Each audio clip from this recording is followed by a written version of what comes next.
Dua. Assalamualaikum warahmatullahi wabarakatuh. Baik, saya Egi bersama saya Muhammad Fatimani Hansa. Oke, di sini kita akan belajar dan jelaskan tentang apa itu SCADA, gitu. Nah, yang biasanya digunakan pada industri besar. Kemudian itu seringkali juga digunakan pada, karena kita di teknik elektro itu sering sekali digunakan pada sistem-sistem pada manufaktur, sistem pada cara kerja PLN. Oh ya, apa sih SCADA itu? SCADA itu adalah sebuah sistem supervisor tentang kontrol manajemen. Nah, di sini pada SCADA kita sudah pasti memiliki namanya program. Nah, program pada SCADA itu terbagi dua. Ya, teman-teman harus tahu apa itu program pemrograman SCADA. Hampir sama sebenarnya dengan pemrograman pada PLC. Tetapi kalau pada PLC kita umumnya akan menggunakan JX Designer sebagai HMI-nya, kan ya. Tetapi karena pada SCADA itu sudah canggih, maka kita akan menggunakan nantinya RTU-nya itu akan menjadi acuan kita ketika akan melakukan transfer data. Teman-teman perlu tahu bahwa pada SCADA teman-teman bisa melakukan pengaturan jarak jauh secara mobile, bahkan secara wireless, karena pada sistem SCADA itu lebih fleksibel daripada sistem PLC. Sistem SCADA justru lebih modern, sehingga dapat membantu lebih banyak pekerja-pekerja di manufaktur pada sistem operator yang akan memakan jumlah orang yang lebih sedikit. Dan dengan jumlah orang yang lebih sedikit, membuat sistem SCADA ini lebih aman digunakan dan lebih dalam segi pembiayaan juga, dan nantinya sistem SCADA ini juga akan memberikan informasi secara real time lebih akurat dibandingkan pada sistem lain. Kenapa? Karena pada sistem SCADA kita akan menggunakan diagram ladder. Pada PLC sebenarnya sama saja, diagram ladder itu kita gunakan pada program, ya, pada programnya. Di sini kita menggunakan produknya Omron, yaitu namanya adalah CX Programmer. Salah satu produk Omron ini akan menjelaskan bagaimana cara kerja dari diagram ladder tersebut. Oke, sebelum itu kita lanjut tata kerjanya. Kita akan menjelaskan dulu pada diagram ladder itu terdapat hal-hal umum. Oke, ini kita akan lihat ini adalah beberapa hal. Ini adalah ini konteks ya, atau di sini pada namanya secara ilmiah NO.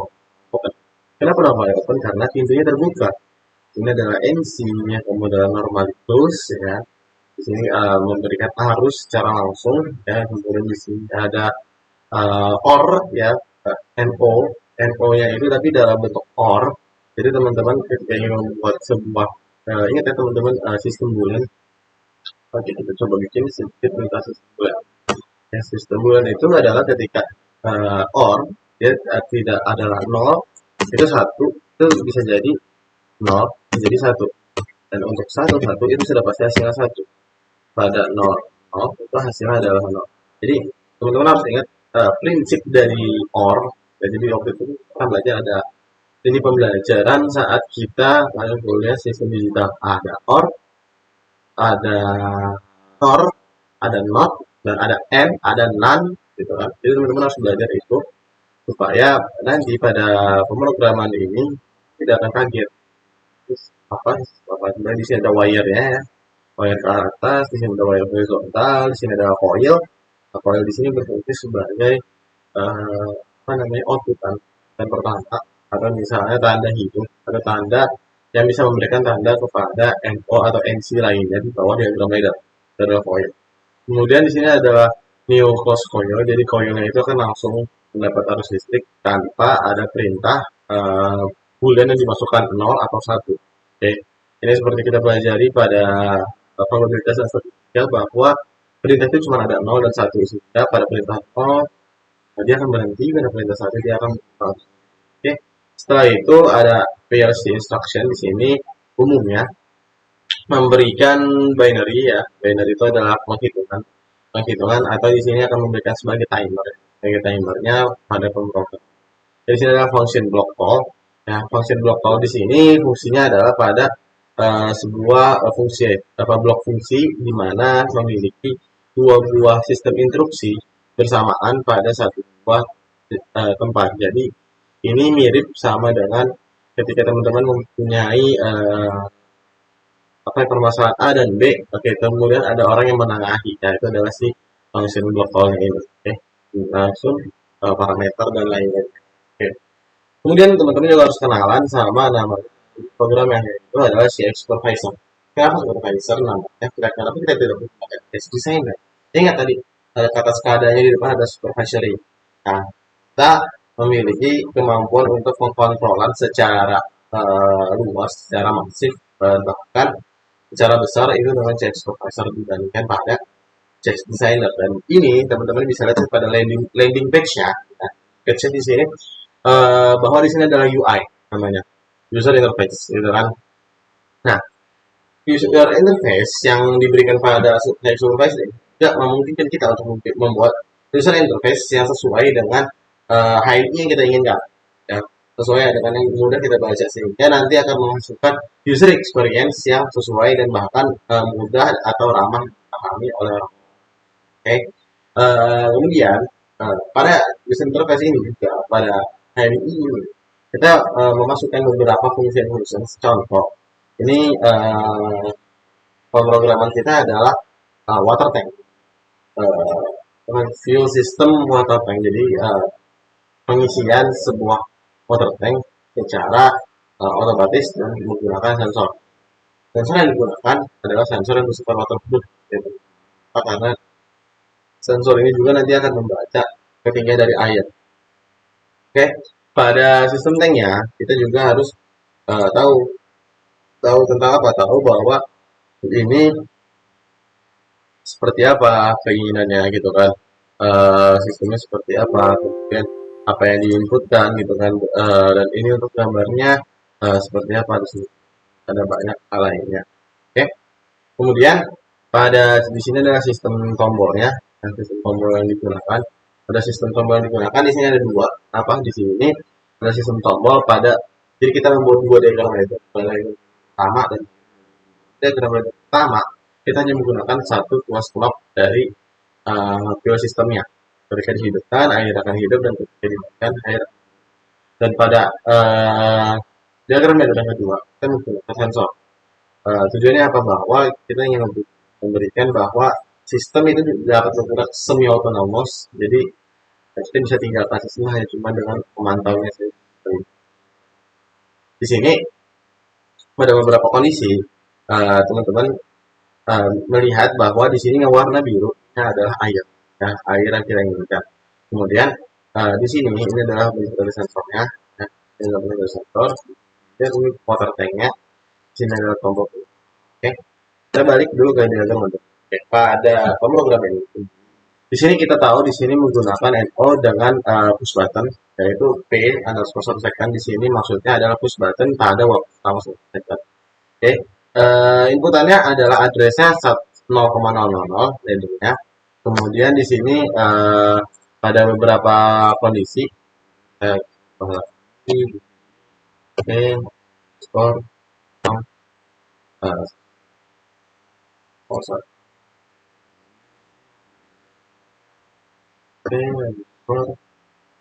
satu ini.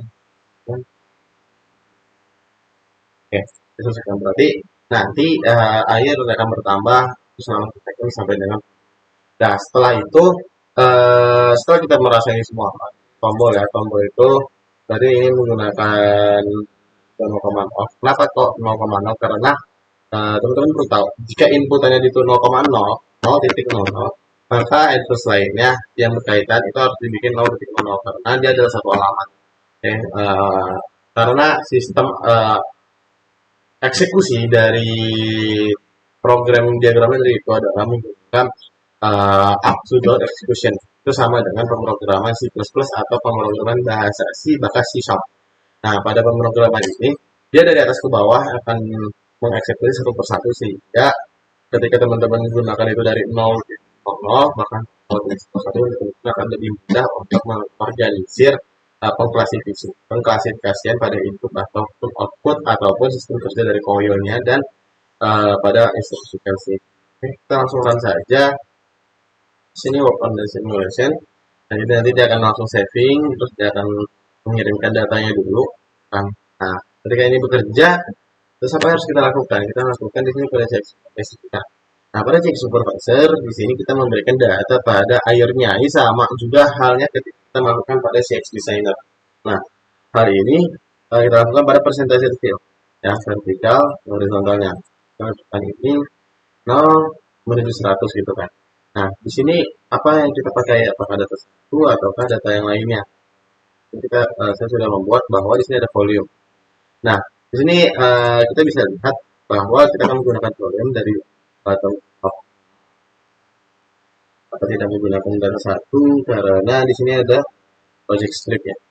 Bahwa pada data satu di sini project scriptnya menggunakan if dan menggunakan else-nya juga gitu kan. Ada sensor. Sedangkan pada project pertama kita tidak menggunakan sensor sehingga ini tidak perlu digunakan dulu. Ya, di sini kita tinggal project run check simulator. Oke, yes. Dan dia akan connect ke dalam CX yang ada ya. Dan di sini kita tinggal ambil mana project ini.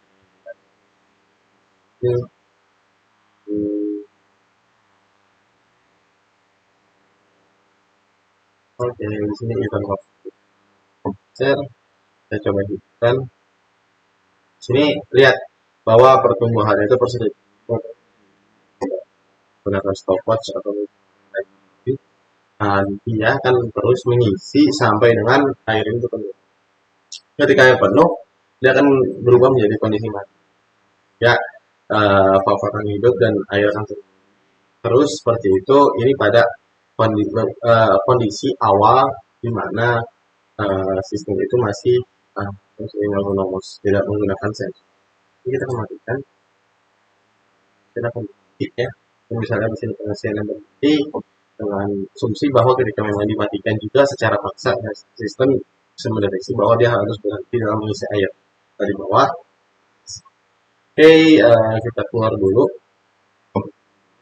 Kita berhentikan. Ini juga dia sudah berhenti ya untuk operasinya secara online simulation. Sehingga ketika kita menggunakan program yang kedua yaitu pada saat kita menggunakan mesin tank ganti beberapa nama ya.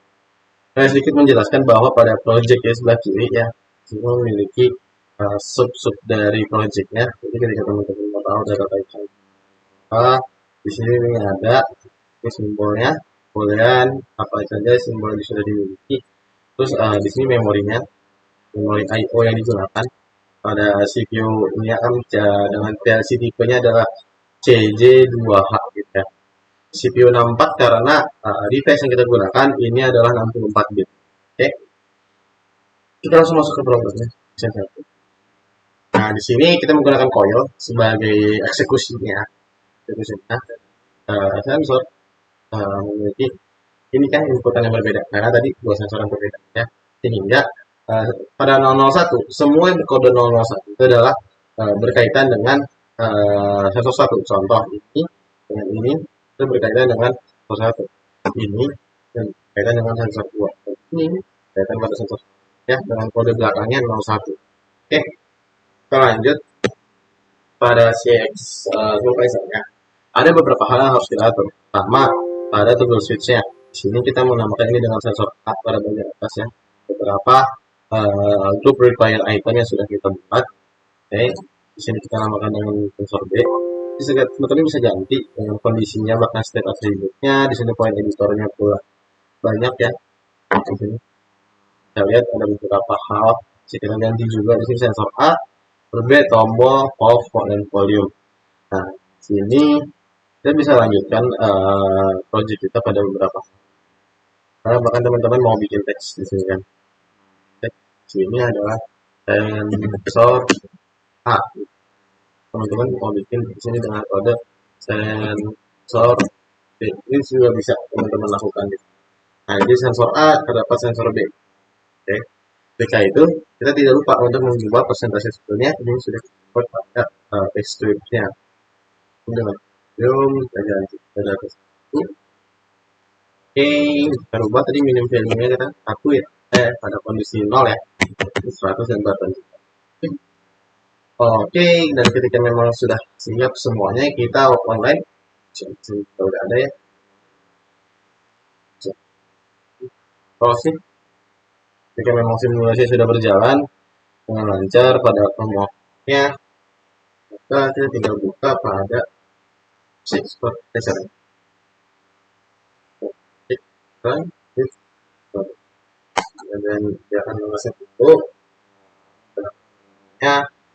Jadi kita tinggal browse pada beberapa menit. Ini kita tinggal masukkan pada dan dia sudah cukup ya. Dengan sensor kedua-duanya dan ya air pada kondisi dan memang sensor salah satu dan air akan turun sampai dengan tadi pada sensor B kita buat di scriptnya itu adalah 10. Anggaplah itu adalah 10% dari total yang ada.